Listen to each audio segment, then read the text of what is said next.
2 centuries, the world operated under a Western-centric anomaly, but today, that unipolar shadow is receding. As Kishore Mahbubani argues, we are returning to a natural multi-civilizational state. Nowhere is this material shift more evident than in the white gold rush. Welcome to our analysis of BRICS multipolarity and the lithium triangle. And what today we explore. Is the shift to a multipolar order a reality for international business students or just a symbolic? To understand this, we must look at the numbers. Multipolarity isn't just a political buzzword, it's a material reality.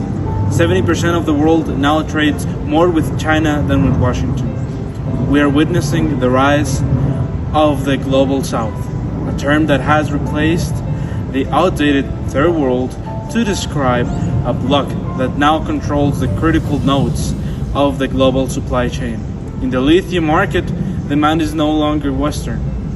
Led in early 2026, Chinese imports of spodumene rose by 40%. This transition from an unipolar rules-based order to a fragmented landscape means that Western liberal norms no longer hold a monopoly over global market entry. But how does this global shift manifest locally? Let's look at Jujuy in Argentina. While the capital flows from Japan, Canada, and the US, the operational risk is intensely localized. The 2023 constitutional reform in Jujuy, specifically Articles like 67 and 74, attempted to provide legal security for investors and restricting protests. However, it backfired. It triggered the Jujuyazo.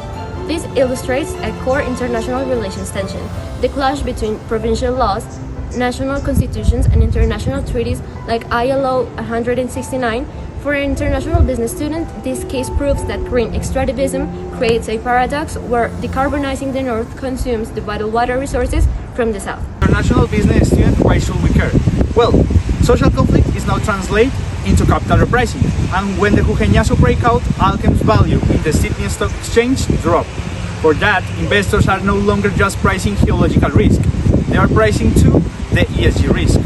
And when the Supreme Court intervention in 2025 in Argentina shows that they're looking for environmental justifications, that shows that institutional instability is a new baseline. For that, the multipolar world, films like Tech Petrol show that fragmented communities can bypass protocols to long-term volatility.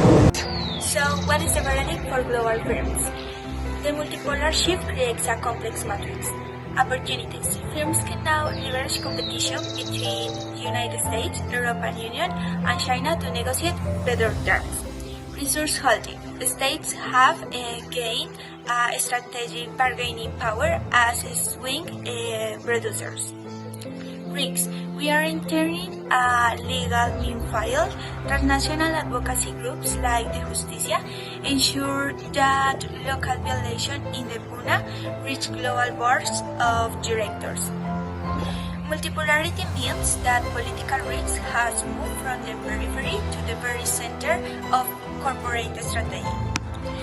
Business must move beyond simple compliance and adopt multi-actor diplomacy. This project connected international relationship theories of hegemony with the hard reality of financial volatility in international business. It taught us that the world is no longer a one-way street. Was this fun? Absolutely.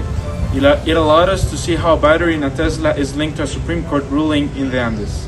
To make it even more fun, we'd love to see more field simulation exercises where we act as mediators between state and indigenous communities.